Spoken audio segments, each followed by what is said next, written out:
Варна обича спорта. Затова в годините положихме максимални усилия да обновим съществуващите бази и да създадем нови такива. Като най-големите проекти са ремонта на спортна зала, изграждането на прекрасният спортен комплекс и зала в Владиславово, на улица Студентска и така нататък и така нататък. Обновихме игрищата и в училищните дворове, изградихме десетки фитнеси на открито. Изградихме и десетки игрища в различните райони на града ни.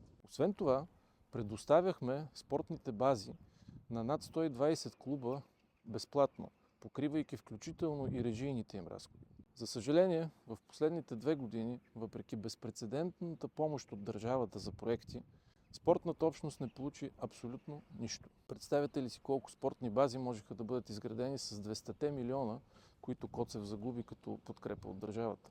Много нови и прекрасни спортни бази като тази създадохме ние. Но дойде промяната и за съжаление за спорта при Коцев нова.